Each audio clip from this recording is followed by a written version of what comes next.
मन मंदिरा गजर भक्तीचा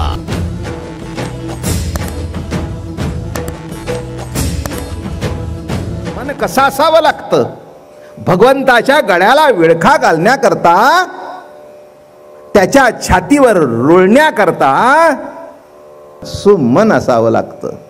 म्हणून त्या भ्रमर सुद्धा सुमनावर बसतो, दुसरीकडे बसत नाही. कारण जिथे सुमन आहे तिथेच मद आहे. ज्याचं मन चांगलं आहे तिथलंच काहीतरी घेण्यासारखं असतं. मन जर विकाराने बिघडलं असेल तिथे विष असेल, काय घ्याल, काय घ्याल. म्हणून भ्रमर कुठेही बसत नाही ज्या फुलांच्या मध्ये मद आहे. सुमन सुगंधुरे भ्रमरा ऋण झुणू ऋणू झुणू रे भ्रमरा, ऋणू झुणू ऋणू झुणू रे भ्रमरा, ऋणू झुणू ऋणू झुणू रे भ्रमरा. सुमन सुगंधुरे भ्रमरा, ऋणू झुणू ऋणू झुणू रे भ्रमरा. अरे भ्रमरा, आणि तो मद घेतो त्या सुमनावर आणि अशी ते गळामध्ये माळा, हातामध्ये वासरी भगवान वाजवत आहेत. म्हटली होती परवा, वृंदावनी वेणू वेणू कवणाचा माय वाजे. वृंदावनी वेणू वेणू कवणाचा माय वाजे. वेणू नादे गोवर्धनु गाजे. वृंदावनी वेणू वेणू कवणाचा माय वाजे. आणि असा तो वेणू वाजवत होती आणि भगवान नाचू लागले. नाचता नाचता नाचता मजा घडली. ती जी सुमनमाला होती ती गेली आणि अशी त्या बासरीला जाऊन लपेटली. ही लपेटली.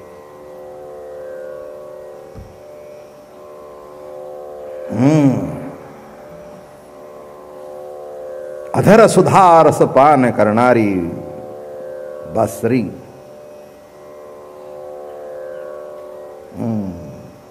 बासरी काही साधी नव्हती ती.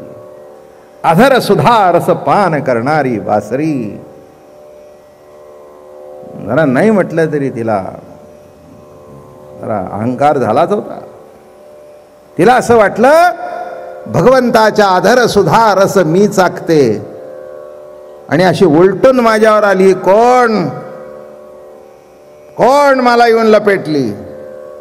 भगवंताची बोट लपेटली असताना हिने कोण अतिक्रमण केलं. उसळणारे काय काय काय समजतेस. स्वतःची जागा ओळखता येत नाही का. तू इथपर्यंत यायचंस, वर यायचं नाहीस.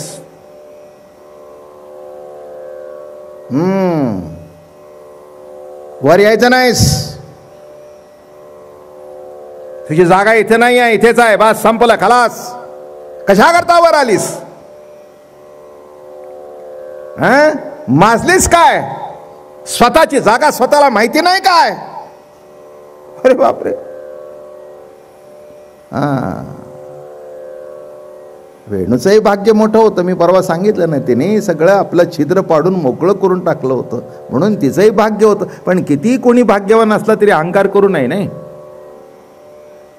ती वेणू असू दे नाही तर सुमनमाला असू दे.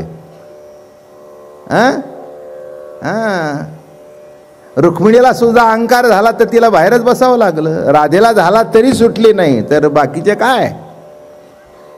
रुक्मिणीला झाला पाय धुवायची दैवा पात्र केली. राधेला झाला तिला लटकट ठेवली. बाकीचं काय. वेणूला झाला अहंकार झाला आणि सुमन मालेला बोलू लागली एवढं अतिक्रमण. आणि फाड फाड फाड बोलते. बरं का, शेवटी मग सुमन मला तिचं बोलणं ऐकून घेतलं, कारण तिच्याकडे आवाज होता, हिच्याकडे वास होता. काय कळलं का? बासरी जवळ आवाज होता, सुमन मालेकडे सुवास होता. सुमनाचा असल्या कारणाने वास सुद्धा सुवास होता, कुवास नव्हता. बोल म्हणे बाई. भगवंताच्या श्वासाने तुझा स्वर तयार झाल्या कारणाने तो कधी बेसूरच नसतो. अगं, तू माझी सखी आहेस. तू सखी असल्या कारणाने तुझा कठोर शब्द सुद्धा मला ऐकायला बरा. आपल्या प्रेमातलं माणूस रागाने बोललेलं सुद्धा बरं वाटतं. तसं काही वैडं वाकडं वाटत नाही काही त्याचं काही. काही प्रेमातलं माणूस असल्यानंतर त्या रागाने बोलणं सुद्धा काही तसं कोणी मनावर एवढंसं घेत नाही, कारण प्रेम असतं मुळाशी. तेव्हा रागाने बोलल्या कारणाने अगं म्हणे बाई, एवढं काय रागवायला झालं तुला? एवढं काय रागवायला झालं? अगं, तू तर भगवंताचा आदर सुद्धा रस चाकत असतेस, तरी तुझ्यातला. पुढचं बोलली नाही ती. तरी तुझ्यातला. आमचं काय म्हणे बाई, तासा 2 तासाचं आयुष्य. तू अखंड भगवंताच्या आधारावर असतच, नाही तर कमरेवर तरी असतेस. आमची आजची सुमन माला घातलेली झाडावरून तोडली की सुकण्याची प्रक्रिया सुरू होते. आमच्या जीवनाचं, आमचं जीवन तासाचं, तू अखंड त्याच्या जवळ आहेस. बाई, तूही आपलं जीवन त्याला समर्पित केलंयस, मीही माझं जीवन समर्पित केलंय. अगं, मी अतिक्रमण केलं नाही. प्रभू नाचत होता, मीही उडले आणि माझी सखी म्हणून तुला बिलगले. माझी सखी म्हणून तुला बिलगले. मला वाटलं नाही की माझा आलिंगन सुद्धा तुला त्रास देईल, म्हणून बिलगले. आमचं आयुष्य किती वेळाचं. आज जी माला आहे ती उद्या नाही, सकाळपर्यंत सुकून गेलेली असते. पण सखे, एक सांगते, जिथपर्यंत आहे तिथपर्यंत हृदय सिंहासनावर विराजमान असते.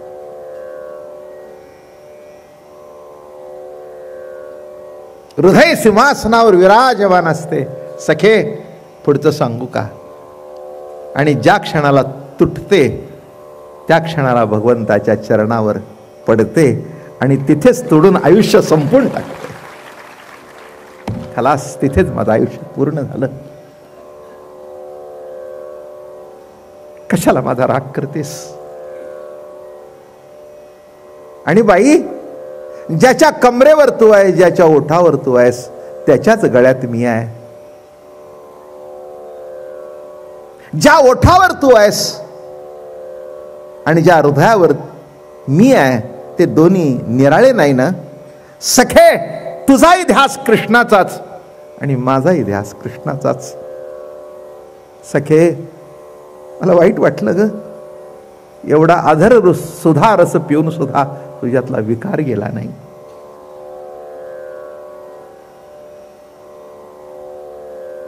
पोकळ झालीस,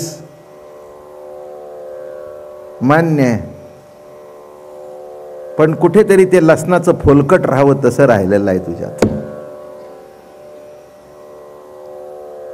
कळलं का नाही? सोललं तरी कुठेतरी त्या भाजीमध्ये असं लसणाचं फोलकट येतं. तसं एवढी जरी आधर सुद्धा रस पिलीस तरी अहंकार सूक्ष्म कुठेतरी राहिलेला आहे. एवढं म्हटल्या बरोबर बासरीचा अहंकार